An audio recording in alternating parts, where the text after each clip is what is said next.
ನಿನ್ನೆ ಪ್ರಧಾನಿ ನರೇಂದ್ರ ಮೋದಿ ಅವರು ರಾಜ್ಯಕ್ಕೆ ಬೆಂಗಳೂರಿಗೆ ಬಂದಂತಹ ಸಂದರ್ಭದಲ್ಲಿ ಮೇಕ್ರಿ ಸರ್ಕಲ್ನಲ್ಲಿ ಖಾಲಿ ಚೊಂಬನ್ನ ಪ್ರದರ್ಶನ ಮಾಡಿದ್ರು ನಲ್ಪಾಡ್ ಸೇರಿದಂತೆ ಇಬ್ಬರು. ಈ ಸಂಬಂಧಿತವಾಗಿ ಇದೀಗ ಬಿಜೆಪಿ ಚುನಾವಣಾ ಆಯೋಗಕ್ಕೆ ದೂರನ್ನ ದಾಖಲು ಮಾಡಿದೆ. ನಿನ್ನೆ ಈ ಉಸ್ತುವಾರಿಯನ್ನ ವಹಿಸಿಕೊಂಡಂತಹ ಅಧಿಕಾರಿಗಳ ವಿರುದ್ಧವಾಗಿ ಕ್ರಮ ಆಗಬೇಕು. ಜೊತೆಗೆ ಎರಡೂ ಹಂತಗಳಲ್ಲೂ ಕೂಡ ನಲ್ಪಾಡ್ ಮತ್ತು ಆತನ ಜೊತೆಗೆ ಬಂದಂತಹ ಸಿದ್ದಾಪುರ ಜಾರಿ ಇಬ್ಬರನ್ನು ಕೂಡ ಗಡೀಪಾರು ಮಾಡಬೇಕು. ನಲ್ಪಾಡ್ ಅವರು ಎರಡೂ ಹಂತದ ಚುನಾವಣೆಯಲ್ಲಿ ಪ್ರಚಾರಕ್ಕೆ ಹೋಗದಂತೆ ಬಹಿಷ್ಕಾರವನ್ನ ಹಾಕಬೇಕು ಅನ್ನುವಂತಹ ಮನವಿಯನ್ನ ಈ ಸಂದರ್ಭದಲ್ಲಿ ಮಾಡಲಾಗಿದೆ. ಸಿದ್ದಾಪುರ ಜಾನಿಯನ್ನ ಗಡೀಪಾರು ಮಾಡಿ ಅನ್ನುವಂತಹ ಮನವಿಯನ್ನ ಮಾಡಲಾಗಿದೆ. ಒಟ್ಟು ಮೂವರ ವಿರುದ್ಧವಾಗಿ ಕ್ರಮ ತೆಗೆದುಕೊಳ್ಳುವಂತೆ ಈ ದೂರಿನಲ್ಲಿ ಇರುವಂತಹ ಅಂಶ. ಯೂತ್ ಕಾಂಗ್ರೆಸ್ ಅಧ್ಯಕ್ಷ ನಲ್ಪಾಡ್ ಮತ್ತು ಸಿದ್ದಾಪುರ ಜಾನಿಯ ವಿರುದ್ಧವಾಗಿ ದೂರನ್ನ ದಾಖಲು ಮಾಡಿದ್ದಾರೆ.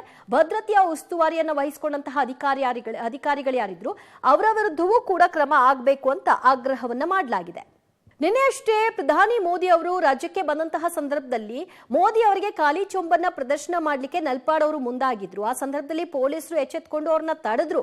ಆದ್ರೆ ಫೈನಲಿ ಈಗ ಏನಾಯ್ತು, ಎಂಡ್ ರಿಸಲ್ಟ್ ಭದ್ರತಾ ಲೋಪ ಆಯ್ತು. ಆದ್ರೆ ಆ ಭದ್ರತಾ ಲೋಪದ ಜವಾಬ್ದಾರಿಯನ್ನ ಯಾರಿಗೆ ವಹಿಸಬೇಕಾಗಿತ್ತು, ಅವರ ವಿರುದ್ಧ ಏನ್ ಕ್ರಮ ಆಗ್ಬೇಕಿತ್ತು ಆಗಿಲ್ಲ ಅಂತ ದೂರಿನಲ್ಲಿ ಹೇಳಲಾಗಿದೆ.